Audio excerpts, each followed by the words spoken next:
ఉమ్మడి అంటే ఇంతకుముందు 4 మండలాలు కొయ్యలగుట్ట నియోజకవర్గంలోనూ,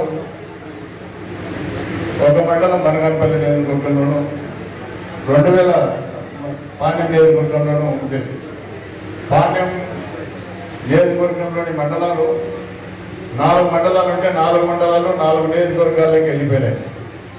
పాణ్యం ఒక నియోజకవర్గంగా ఏర్పడింది.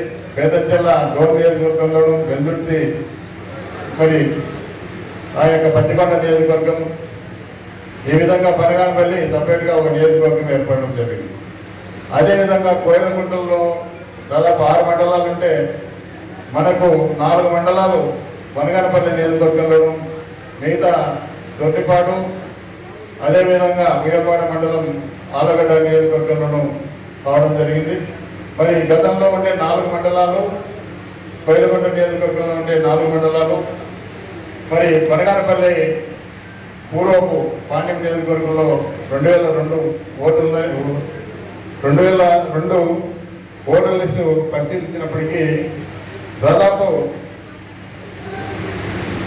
125,908 ఓట్లు ఆనాడు 2002 నాటికి 5 మండలాలు, మనం ఈరోజు ఉన్నటువంటి 5 మండలాలు 125,908 ఓటర్స్ ఉన్నారు. మరి ఈ రోజుకు దాదాపు 2,43,464 ఓటర్స్ ఈరోజు పెరగడం జరిగింది.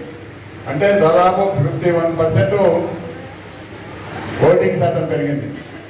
దాదాపు 2002 నాటికి, మరి ఈరోజు ఓటర్ లిస్టు 2025 నాటికే, ఇది 26 సంవత్సరం, 2025 నాటికే దాదాపు 2,43,464, 51% పెరిగింది.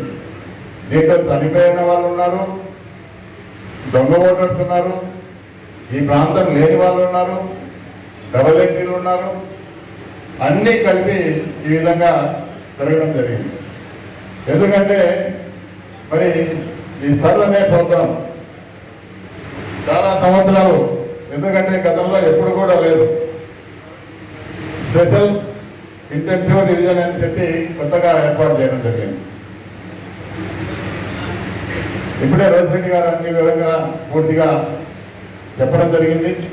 పశ్చిమ బెంగాల్లో ఏం జరిగింది, తమిళనాడులో ఏం జరిగింది అనే విషయాల గురించి పూర్తిగా మీకందరికీ కూడా అవగాహన కూడా కల్పించడం జరిగింది.